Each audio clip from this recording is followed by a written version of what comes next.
O ditador prepotente e progressista do Canadá, Justin Trudeau, aceitou que não tem mais apoio político e que seu governo foi um fracasso total. Será o efeito Trump? Este é o Visão Libertária, sua fonte de informações descentralizadas e distribuídas. Ajude a propagar as ideias de liberdade. Deixe o seu like e compartilhe com seus amigos. Um artigo seu pode virar vídeo aqui também, sabia? Este artigo foi escrito por historiador libertário, revisado e narrado por Gordinho Caipira. Finalmente, o farsante woke que implementou uma ditadura do politicamente correto com muita censura cedeu à pressão e anunciou neste início de janeiro que irá renunciar ao governo do Canadá. Justin Trudeau ficou mais de 9 anos no poder como primeiro-ministro canadense e no dia 6 de janeiro afirmou publicamente sua decisão de renunciar ao cargo. O anúncio ocorreu em meio a um contexto de insatisfação popular e pressão política sobre sua gestão, inclusive de antigos aliados. Além da renúncia, o político canadense afirmou que também deixará a liderança do Partido Liberal, mas isso se dará apenas após a escolha de um novo líder para substituí-lo, algo que ainda pode demorar devido à necessidade de uma nova convenção partidária especial. Trudeau estava contando com altíssimos índices de desaprovação entre o povo, que chegaram em setembro de 2024 ao patamar de 67%, de acordo com a pesquisa Ipsos.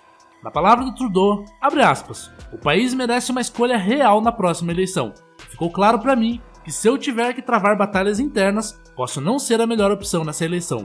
Fecha aspas. O primeiro-ministro canadense anunciou ainda durante o pronunciamento a prorrogação do recesso no parlamento até o dia 24 de março.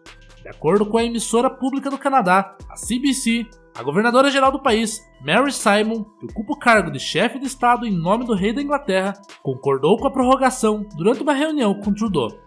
Os liberais do Canadá, que na verdade são os socialistas, ou seja, a esquerda política, estão passando por uma grande crise e ainda surgiu uma alternativa com os conservadores para assumir o poder. Se trata de Pierre Poilievre, um defensor do livre mercado e da família, que até então é o nome favorito para assumir a liderança do país nas eleições que ocorrerão em outubro. Para Trudeau, a visão de país que Poilievre tem não é a correta para os canadenses. É claro que o ditador prepotente, que ficou mais de 9 anos no poder e piorou a vida de milhões de canadenses, sabe o que é melhor para a população do país. E é claro também que Trudeau nunca vai aceitar que seu governo fracassou e perdeu a popularidade, tendo apenas piorado a qualidade de vida das pessoas e aumentado a censura e o autoritarismo. As palavras do primeiro-ministro, abre aspas, os canadenses precisam de uma visão ambiciosa e otimista do futuro, e Pierre Poilievre não está oferecendo isso. Fecha aspas. É impressionante como Justin Trudeau está espelhando suas falhas em seu adversário político, sem aceitar seus erros. Não é de hoje o descontentamento crescente do povo canadense com seu governo woke, que apenas agravou um cenário de crise e decadência no país, piorando a economia e estagnando os salários dos trabalhadores. As moradias no país ficaram cada vez mais inacessíveis ao cidadão médio, e o endividamento público não parou de crescer, aumentando a inflação. Os salários da classe trabalhadora ficaram estagnados, a violência só aumentou, e não dá para imaginar algo diferente vindo de políticos socialistas, que sempre tentam aumentar impostos e intervir na economia. Justin tem governado com mãos de ferro o Canadá nos últimos anos, e essa tara autoritária é de berço. Seu pai elogiava Fidel Castro em seus discursos demorados e calorosos, elogiando o déspota cubano que censurava a imprensa e perseguia opositores. Numa visita a Cuba no ano de 1964, Pierre Trudeau, o pai de Justin, escreveu, abre aspas, quando você vê os impressionantes comícios de Fidel Castro, capaz de falar por 90 minutos sob um sol de 40 graus, você se pergunta qual a necessidade de eleições. Fecha aspas. Décadas depois, em 2013, Justin, ao responder a uma partidária que lhe perguntou qual país, além do Canadá, ele tinha grande admiração, ele respondeu, abre aspas, admiro em alto grau a China, porque a sua ditadura básica tem permitido aos chineses dar uma guinada em sua economia e dizer, precisamos ser mais sustentáveis, precisamos começar a investir em energia solar. Fecha aspas. É de tamanha ignorância associar uma ditadura que controla a vida das pessoas com o enriquecimento geral da população, que na verdade vem do setor privado num ambiente de negócios que respeita os contratos e a propriedade privada. Justin, como todo socialista, adora ignorar a ciência econômica e a verdade, e mascara tudo isso com supostas boas intenções. Além desses dois, o irmão de Trudeau, Alexandre, chegou a elogiar o tirano Fidel Castro no ano de 2006, num artigo publicado no Toronto Star, que foi intitulado como Os Últimos Dias do Patriarca. Entre os elogios destacados no texto, Alexandre descrevia Castro como um homem de grande espírito científico, alguém cujo intelecto é dos mais vastos e completos que se pode encontrar.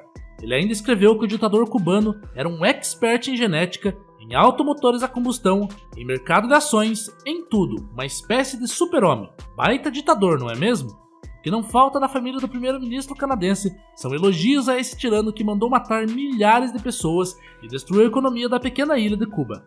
Mas esse é o amor da esquerda. E se você expor suas hipocrisias, eles o chamarão do que são: fascistas.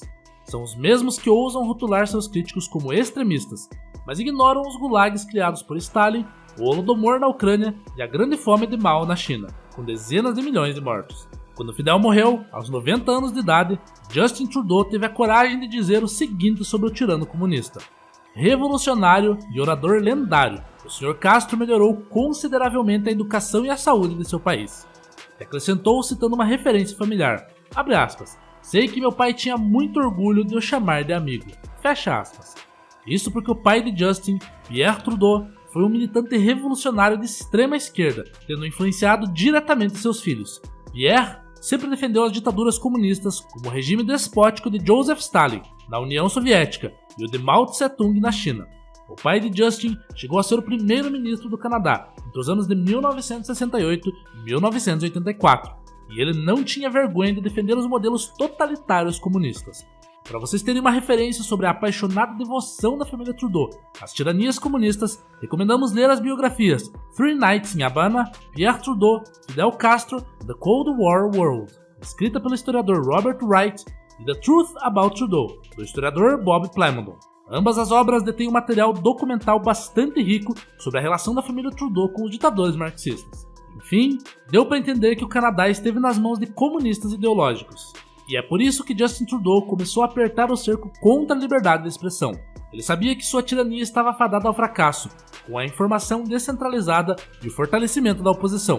Por isso quis censurar a internet. Mas a verdadeira guerra de Justin e seu partido liberal foi contra o próprio povo canadense e sua tradição.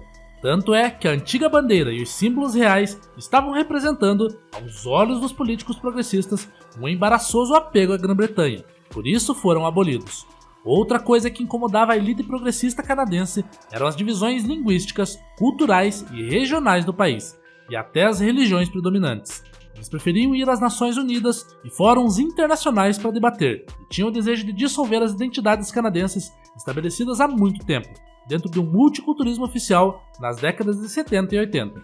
Por ter essa noção da sanha ditatorial de Justin, antes mesmo de chegar ao poder de primeiro-ministro, ele chegou a sugerir que fosse necessário dividir o país, caso o povo canadense não se mostrasse ideologicamente progressista como ele queria. Ele dizia que o Canadá era um estado pós-nacional, ou seja, que não detinha uma identidade central. Para ele, ser canadense não é nada especial, já que na visão de Justin, os imigrantes mais novos do país têm uma reivindicação mais forte de propriedade sobre o país do que os canadenses. O que ele estava fazendo com o Canadá não é diferente do que alguns governos, como o britânico e o francês, têm feito em seus respectivos países: destruir a cultura local, reescrever a história, criminalizar a dissidência censurando vozes divergentes e abrir as fronteiras para criminosos entrarem. Parece até o Brasil.